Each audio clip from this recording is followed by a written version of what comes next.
State Representative Tacky Chan of Quincy joining us once again. This is our first Tacky Talk podcast of July 2026. Tacky, how are Yeah. you? Hey, Joe. I hope everybody is being safe and cool. We've talked about this at the beginning of summer about the importance of being aware of your surroundings, especially a weekend where it's going to crack 100 degrees and the heat index is probably going to crack 110. Yeah, it's a heat dome. It's been spreading across the country and now it's here. So it's not something to joke about. It's something to take seriously and use extra precautions. Hydrate, hydrate, hydrate. Stay in AC if you can, or take frequent breaks if you have to be outdoors. And don't forget sunscreen. Yep. It's very important. This UV radiation is extremely high as well. So, if you're going to be out for extended periods, definitely remember to use the sunscreen.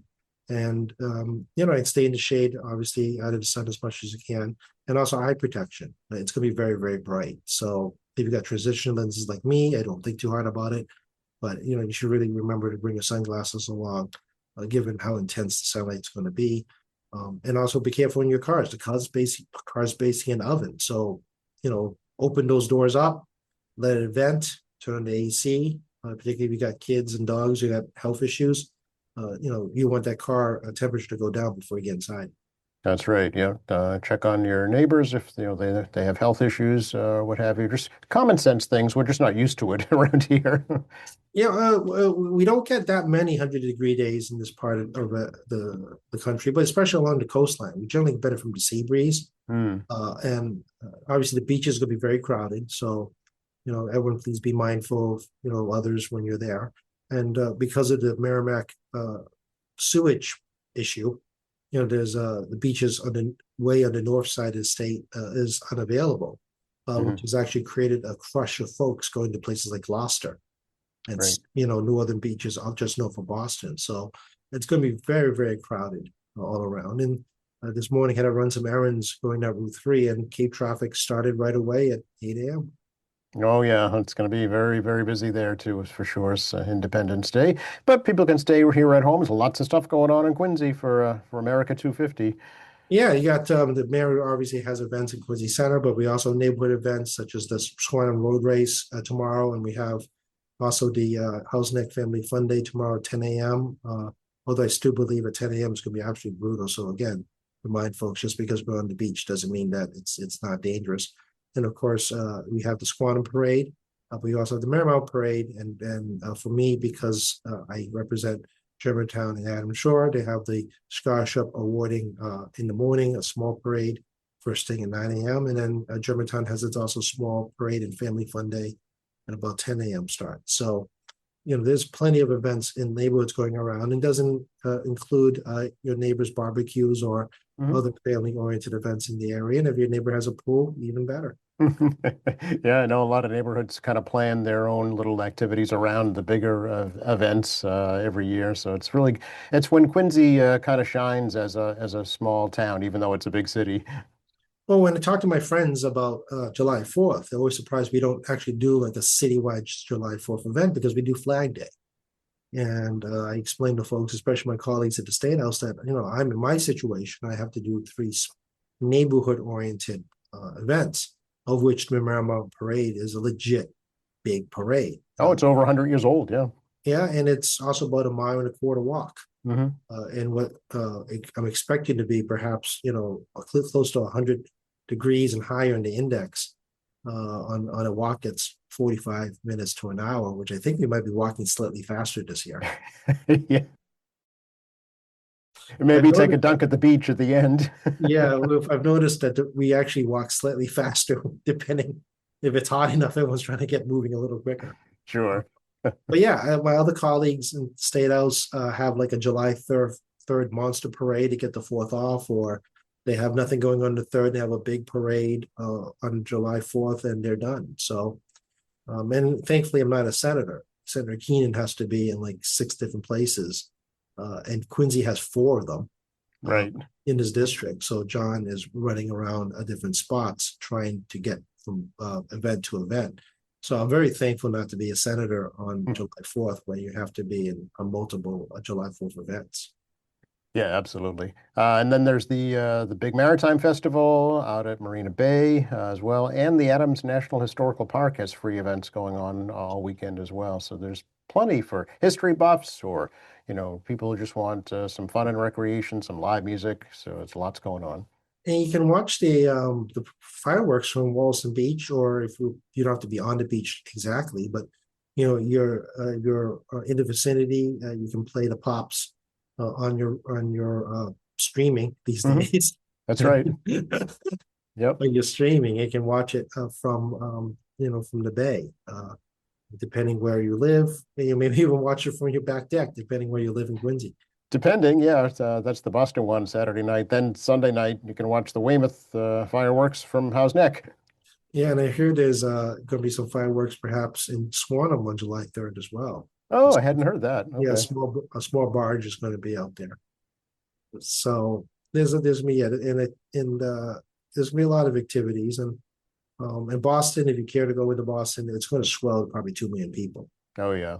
So also be aware that you'll be crunched in, and it's going to be hot, but people around you are going to be radiating heat too. That's right. And of course, the World Cup viewers are traveling back and forth following their teams. Yep. And then It's a lot going on. Yep. tall ships coming in the middle of next month. I'm sorry, the middle of this month.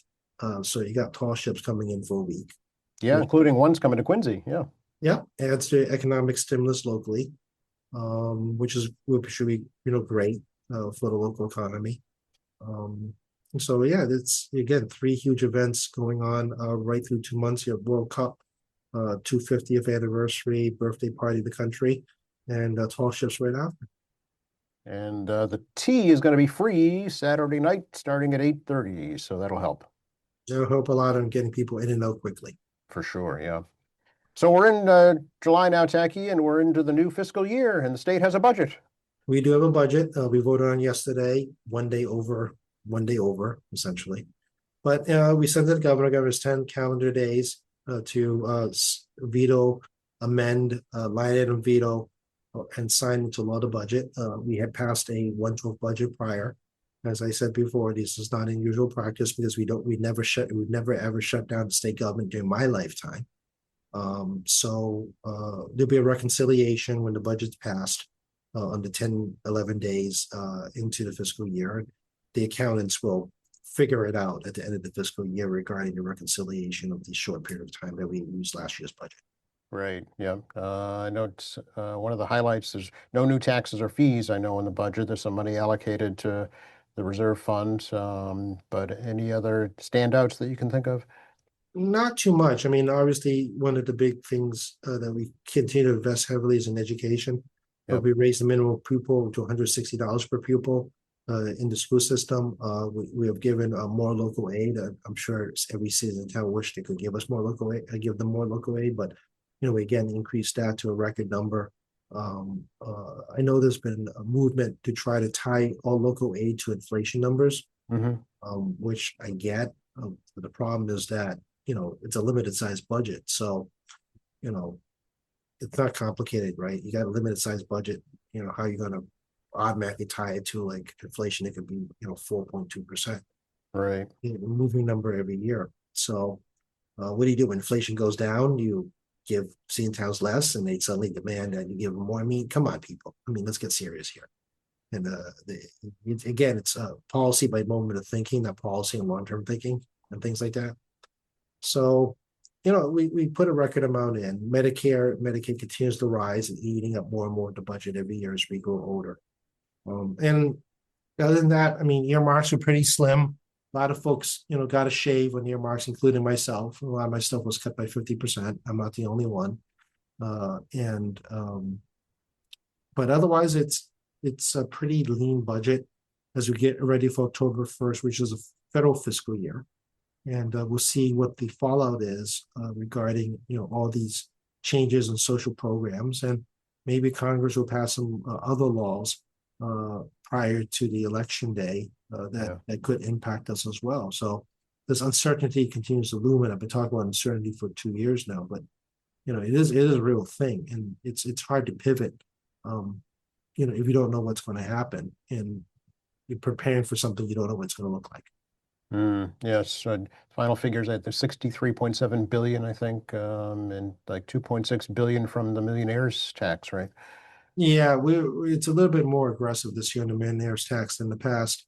We'll see if we hit our numbers. The past two cycles, we had up a surplus from millionaire's tax. We were too conservative in the estimate.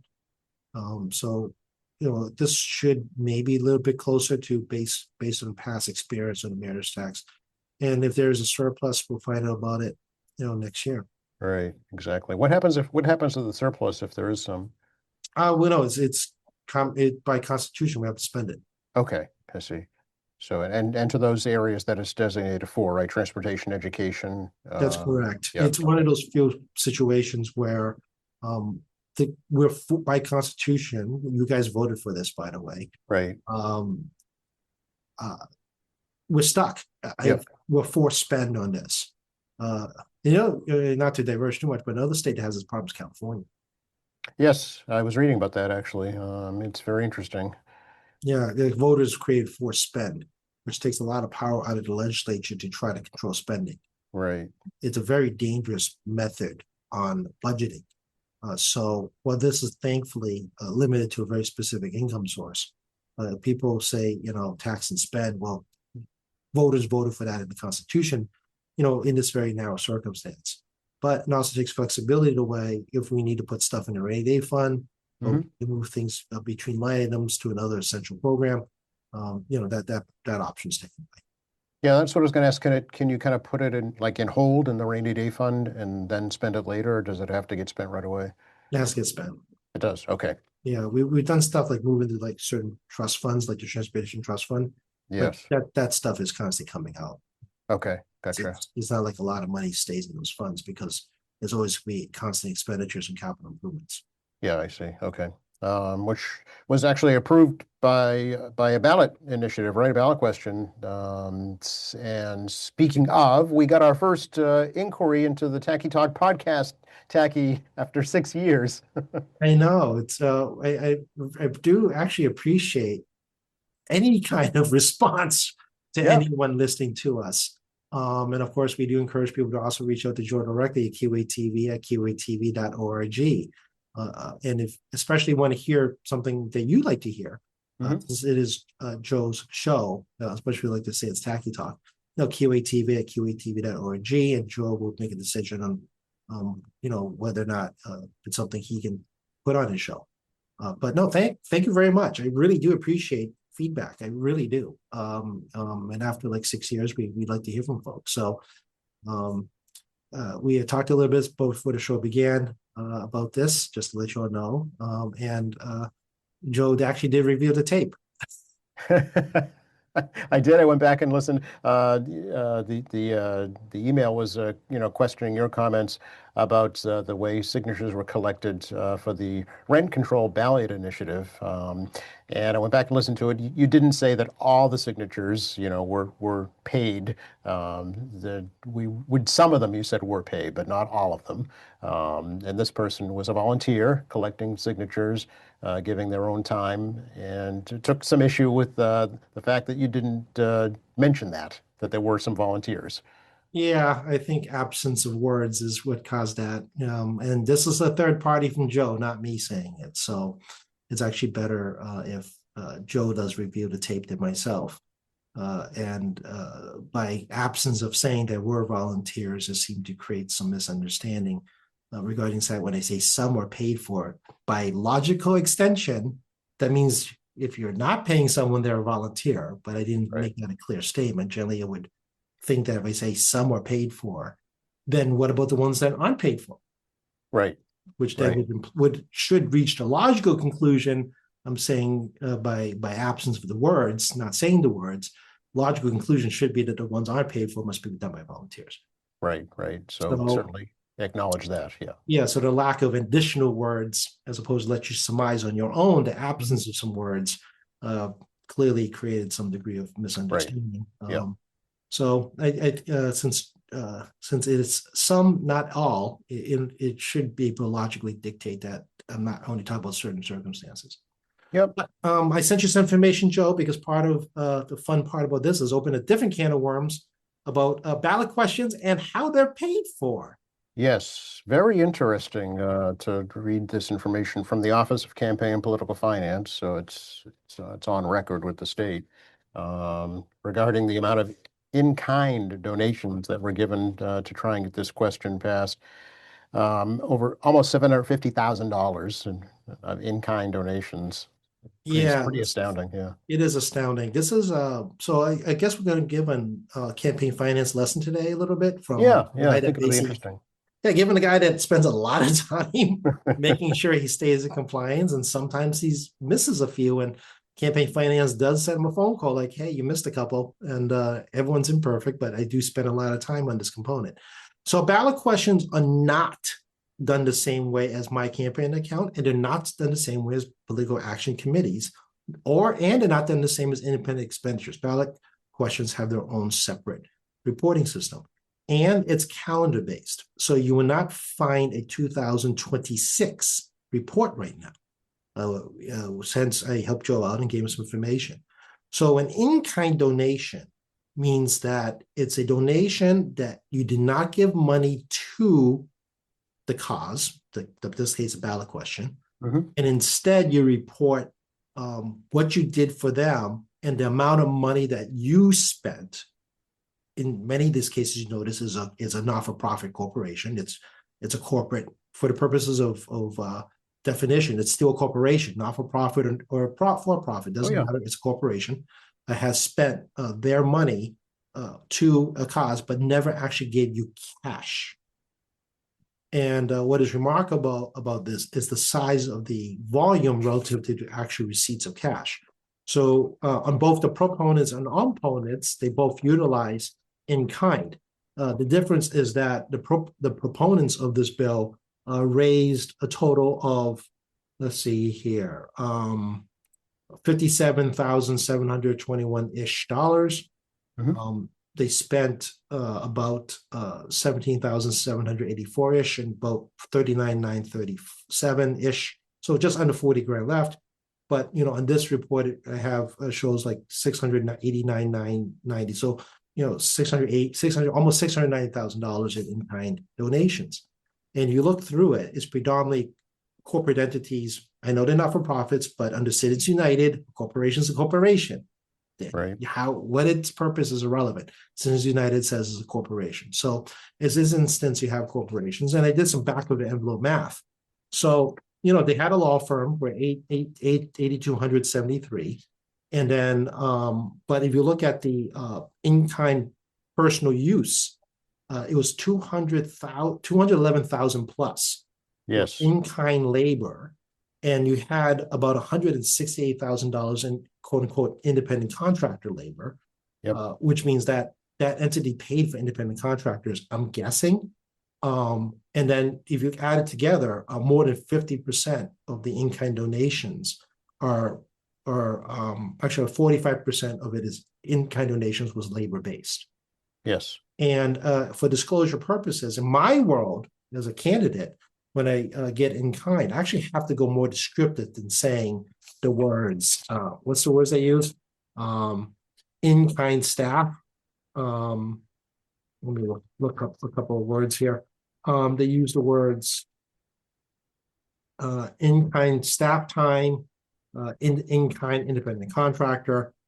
They don't actually go into what the staff actually did. I see. Okay. In my world, if let's say Joe Catalano decided to do something for me, I would have to say, in-kind donation for pizza for a meet and greet.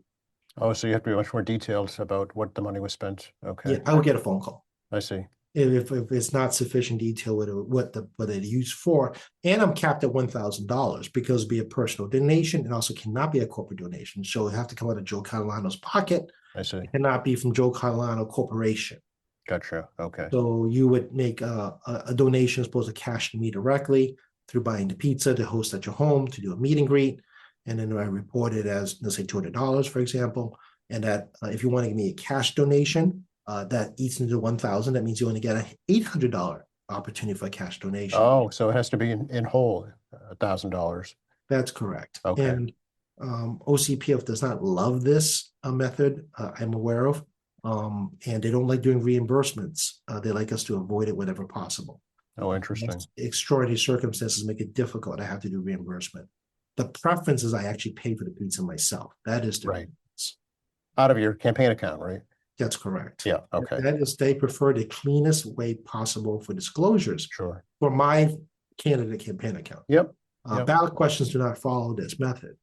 And the detail is very vague, right? What is that used for? So were they, and let's be frank about this, it's a ballot question. You pay lawyers to get the ballot question. You pay people to do the legal work. We discussed last time about the fact that you pay for legal work, you should get good work. Right. But not my problem. And then the remaining process of a ballot question is collecting signatures. Mm-hmm. Mm-hmm. Yep. So we have about 313,000 of in-kind staff that were utilized from these various corporate entities. Yes, they're not for profits, but they're still corporate entities. What were these $313,000 in-kind staff doing? We don't know because they're not required to report it. Yeah. That's correct. Yeah. Okay. Yeah. So you have to assume. Yeah. You have to make some assumptions on your Right. own. You're welcome listening to us. I'll let you make your own assumptions what you do, because when you ballot question process, hire an attorney to write your ballot question, or you can write it yourself. Right. The 10 people sign that ballot question, submitted to the Secretary of State. And then you collect your first round of signatures. They have to collect a second round and collect a third round of signatures. That's the process. Yep. Yep. Now, in this particular case, the bigger concern, I think, of this person that wrote to you is personal interest out of fear that rent's going to be unaffordable. So, they had a stake in this issue. Well, yeah, exactly. And it's Right. great for folks to actually be engaged in causes. Yes, I yes. get a lot of emails requesting support and opposite, both support and opposing things. Oh, sure. Yep. And, I'm very aware that issues can change as bills do change and evolve in the state house constantly. So what you start and what you finish doesn't always mean the same thing, which makes it tricky for people trying to stake out positions. Particularly since I'm not always in negotiation as part of parties that's engaged in these issues. People suddenly believe that 200 of us, the House and Senate, somehow have all direct say. Generally, the proponents and opponents are the ones that are leading the causes. Right. Because I have my own issues, I lead the cause too, and also issues I oppose the cause as well. So Sure. just like everybody else in the building. So, public policy about ballot question is fine. We talk about, we have a lot of them this year. And we'll see where the chips lie moving forward on these issues. However, we should not disregard that there are different rules here from candidates and ballot questions and political action committees where you can pretty much take money or in-kind donations from basic businesses. Yep. Well, I'm only limited to taking it from individuals. Yeah. In fact, this has really led to a new bill proposal, right? An act improving campaign finance reporting for statewide ballot questions. So this is going to be very interesting to see where this goes, because it's calling for much more transparency, basically on how these signatures are collected and how they're reported and how they're paid for. Yeah. So for myself and political action committees and independent expenditures, we're on a accelerated reporting system, meaning that we're not annual. So ballot questions right now submit their reports on an annual basis. As you get closer to election day, try to remember, you have to submit right before election day, but they're really an annual based system. And legislators and city councilors of a certain size community are what we call a depository system. Mhm. So my campaign finance report is shown monthly. So when the bank submits my bank statement to me, they're also submitting my bank statement to Office of Campaign Political Finance. Mhm. When I write a check, they scan those checks, and sometimes the letters don't come up correctly. Sometimes they miss the Q on Quincy High School, for example, because of my printing. And as a result, you look like some squiggly words that I will go in and correct online to say the word Quincy High School. And that's how it's disclosed on a monthly basis. Same one, receipts, donation. So Yeah. all my donations also on a monthly basis receipts. So if you want to see my campaign account at the end of each month, it is updated from the bank to Office of Campaign Political Finance, and I will get a phone call at the end of beginning of each month, sometimes saying, "Hey, could you clarify this? I don't know what this anagram means." So if the payable is to a charity that is like ABCDE, for example, and that's how it's going to be paid. That's how the check's made out because that's what they say to make it out to. Yep. I'll get a call from Campaign Finance saying, "What does ABCDE mean?" Yep.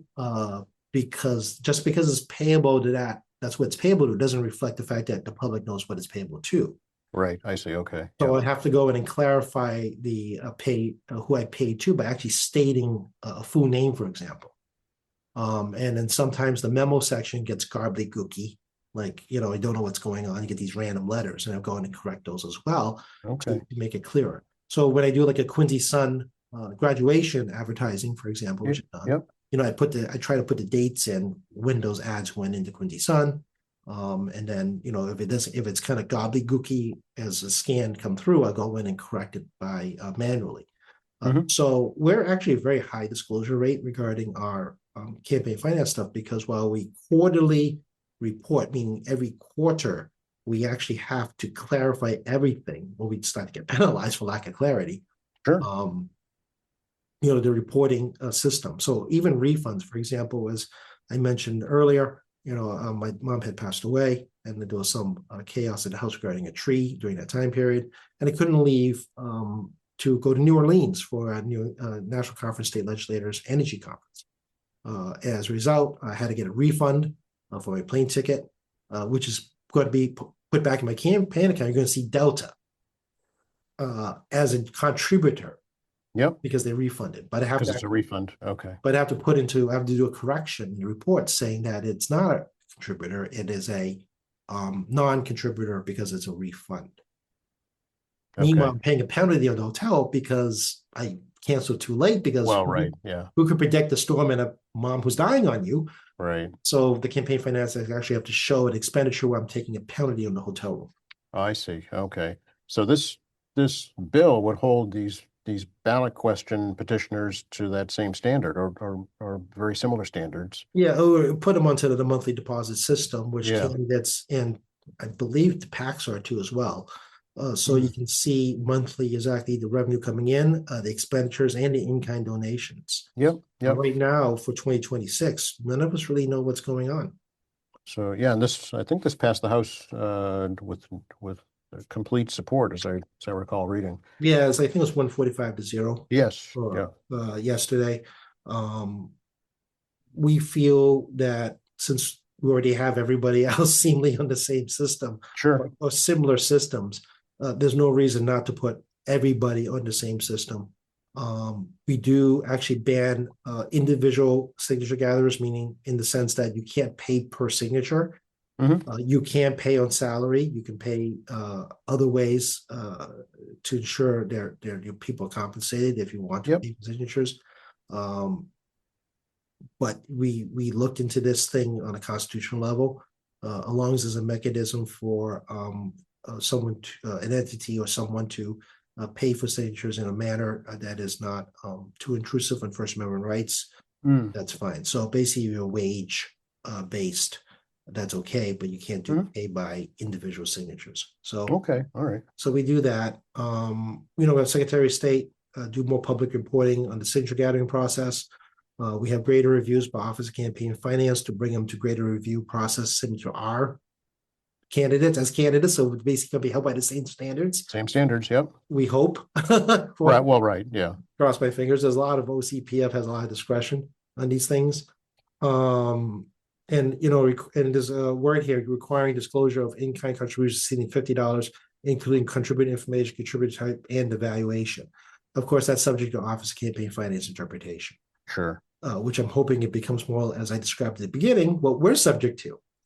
And also it's just like us, if you're getting $500 more in money donation, you have to report that 72 hours within 72 hours prior to the 10 days of election. So same as me, if I get a $500 donation 10 days before election, I have to report that 72 hours inside that time period. So what that does is that it was a massive infusion of money.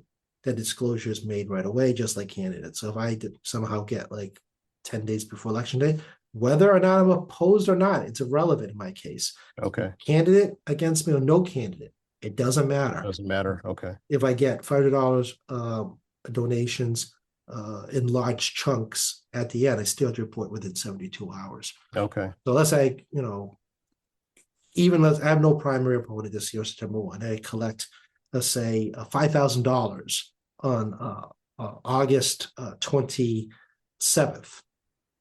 I got to get that reported in 72 hours. Gotcha. Okay. All right.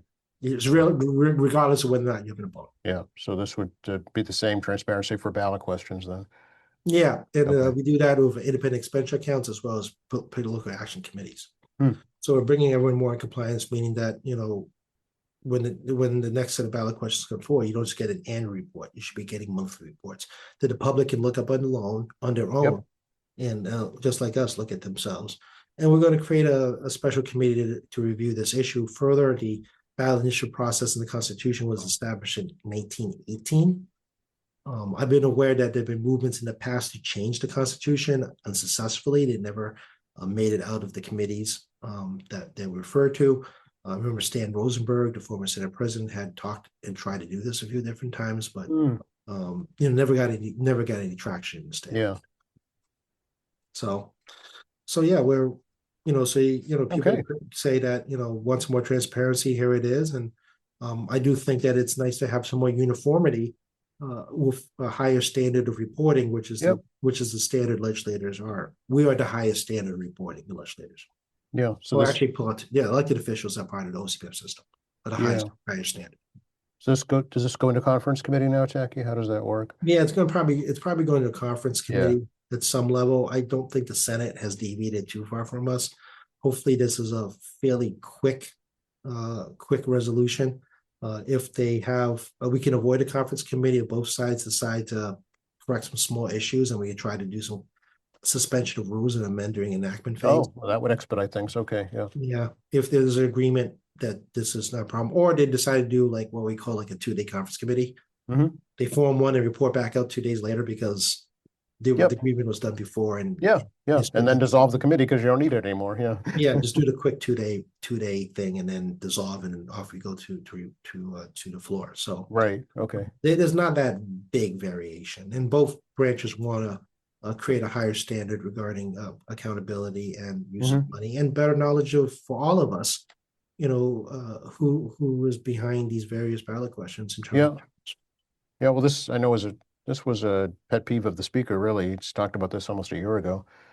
I always am surprised that us as a legislature has not just put everybody on the same uniform system.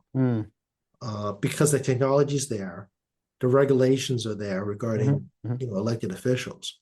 And I do know that it's some differences, like Citizens United allows ballot questions and PACs to take corporate money, and I can't.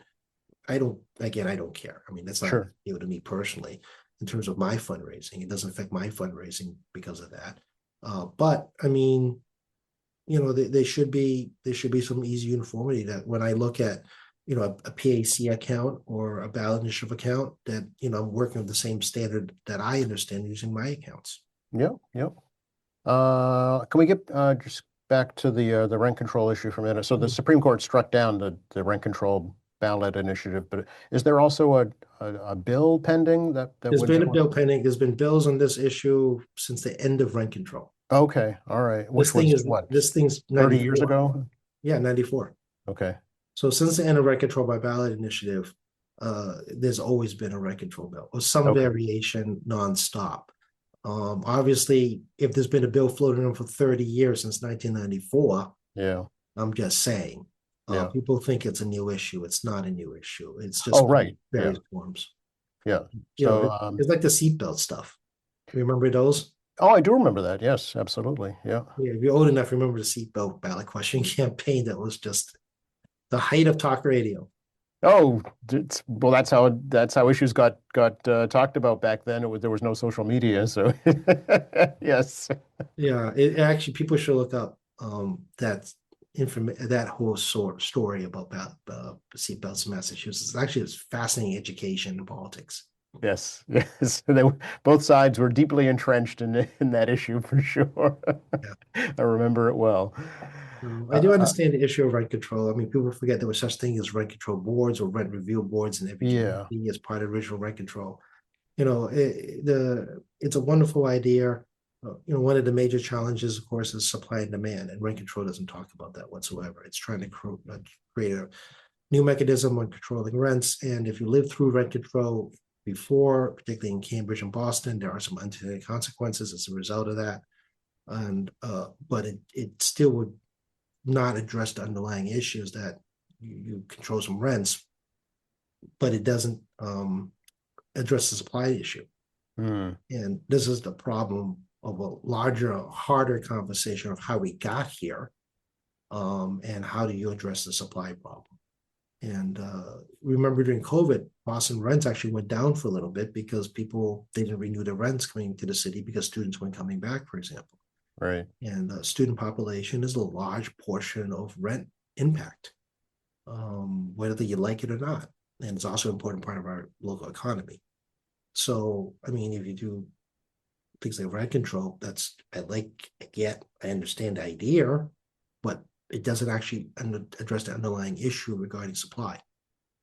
So would you agree though that increasing rents are an issue or a problem? Oh, it is. It's Yeah. a market related issue. As I said, for a brief moment, you had nobody coming in as students, so rents went down as people try to entice people during COVID to do rentals, which was not going to happen, Yeah. right? And then I'm not blaming the students. I'm just pointing out there's a supply and demand issue of Yep. whether it be workers or whatever. It doesn't matter who the individuals we're talking Well, about. with the housing shortage has been discussed for many years now here in Massachusetts, leading to higher costs in general, including rent. Correct, and the housing issue. And then we pass some housing bond bills to try to stimulate more housing construction. Yep. And of course, the president vetoed a housing stimulus bill already, Yes. which was I think he called it a big yawn.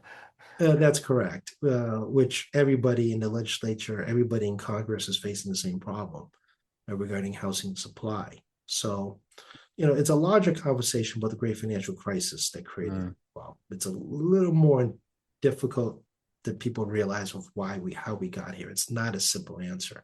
yeah. But I mean, things like rent control doesn't actually address supply issues. Seeing as we're talking about economic issues, some numbers out today, Jackie, that we can talk about, right? Yeah, the unemployment rate went down to 4.2%, from 4.3%. Unemployment claims came out below average. For all intents and purposes, unemployment claims is stagnant. They're not really growing. Yeah. Massachusetts, we're talking, right? State nationwide. Oh, the nationwide. We'll Okay. get the Massachusetts number next week. Oh, okay. You have to, because it doesn't quite break down that quickly. Also, July 4th holiday kind of makes it weird tomorrow. Right. Gotcha. Okay. Tomorrow's the holiday observed. Yes. So we got this real interesting dichotomy where you have wages are not meeting inflation. Inflation's over 4.2%, and then wage growth's like at 3.1%. Mind you, this is month over month. Hmm. But also, wages and unemployment has been stagnated for Yeah. almost a full year now. The unemployment number has really not moved off that above 4% during this, actually odd enough, during this presidency, interestingly. And wage growth hasn't really grown that much either under this presidency. It just coincidentally happens to coincide with Trump presidency that this is happening. Yeah. And then we can argue later about economic policy impacting this, but just hapstance, it just happens to be this way right now.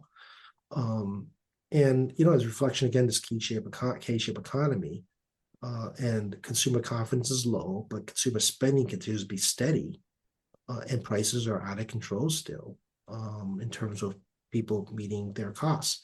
Mm. And when you break down the CPI, the Consumer Price Index numbers to individual components, groceries most definitely are still exceeding people's wages, which is key. Same thing of gas, although gas is a longer conversation again about this crazy global politics of oil and gas issues. So there is a real concern here, and we should all be concerned because we're living with it, is that when your wage growth doesn't keep up with CPI, particularly the sections associated with essential goods like food, Mm. at some point the consumer is going to break. Right. Yeah, I did see signs of it actually this morning. Labor Department reported slower job growth than anticipated. Yeah, the Joe showed slower drop growth as well. And as I said before, it's a little bit tricky because given the fact that we've had massive deportations of Mm, undocumented folks that were employed, whether under the table or with a social security number, they can't collect unemployment. So the unemployment number is always a little bit tricky to deal with because it's a combination of businesses reporting to the Department of Labor, which is why you have revisions because some people report late, right. and it's not every business. They do a massive sampling. Right. On this other side of it, there's actual unemployment claims, and if you're working under the table or you're anybody working under the table actually, or you've been deported, you're not going to, and you had a social security number, does you're not going to take that claim. So it's You a won't real, show up in that statistic, right? Yeah. that's correct. So it's Yeah. a really quandary here to try to pin down exactly what's going on because it doesn't make a lot of sense in some ways. The economy is slowing, but it isn't slowing like off a cliff. Right. And the GDP numbers keep getting revised on first quarter higher and lower because it's largely driven by consumer spending, and the trade deficit continues to grow, which was promised it wouldn't. And it's again all this macro data is not translating to you and me sitting here together about our real life costs. Yet, I think is the key word. Yet is the key word. And we'll see how it goes. I mean, we talk about gas prices. I mean, it's somewhere between 357 to like 375, depending what gas Yeah. you're talking about for Yeah. unleaded. Obviously, if you're a high rent area where costs are higher, that it's going to be maybe as much as 50 cents, 75 cents more, depending where you are in the state. But that's we already felt the first set of sticker shocks, and airlines aren't inclined to bring down their various fees and whatever they're doing now to make up costs in other groups. And then it's again, this is such a hard conversation to have because there's so many moving targets and the macro data, and are sitting here with you and me talking about what we're paying for groceries and everything else. Mm. There seems to be a disconnect. Yeah, I would agree. And nobody, even the people that do this for a living, have a clear answer for it. No, absolutely not, Yeah. because the stock market is strong, but there's like $9 trillion in money market accounts, and a lot of people do money markets for IRAs and other retirements, and it's a slow growth fund. But there's no such thing as 100% safe, but it's a lot safer Mm. in the stock market. And people who are investors, whether it be people managing other people's money or hedge funds or whatever, have a lot of their money in money market too, which means that they're not putting into the stock market. But the stock market's like Right. insane growth right now, and there's this whole disconnect here, right?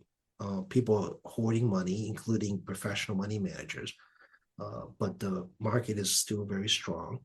And it's like a big disconnect regarding the fact that the most 90% of folks can't afford as much as they could a year ago.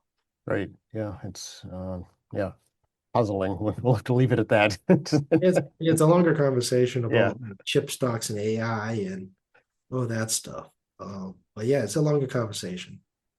And we just don't have time for that, Jackie, because we're all out of time today. Yeah, we are a little bit abbreviated for the holiday. Joe, if you want to pick up this conversation a different day, we can always do that. Sure. But yeah, no, we are open at State House. Although in this heat, you don't want to be there. Our heat cooling system does not work properly, Oh, great. as my staff reminds me constantly. We have a lot of fans in the basement office. So room 42 is State House. I do not recommend come visiting us right now. You will bake. But yeah, room 42 to State House, 617-722-2370, 617-722-2370. Feel free to call if you got a question or a concern or opinion. Happy to hear it. And we have Tackey.Chan at mahouse.gov, tackey.ch, and at mahouse.gov is the email. We have State Representative Tackey Chan Facebook. We have corresponding Instagram. TackeyChan.org is a resource page, malegislature.org, gov, malegislature.gov Very much encourage folks to use the legislative website. You Mhm. get a lot of information, and you can very well do your own tracking of your bills and observe us on our recorded video. And of course, Joe here every week or 2 weeks, depending on our schedules. I suspect as we head into the summer and fall, we might be taking some time off ourselves. But I know we'll be here to try to, create some hopefully interesting conversation.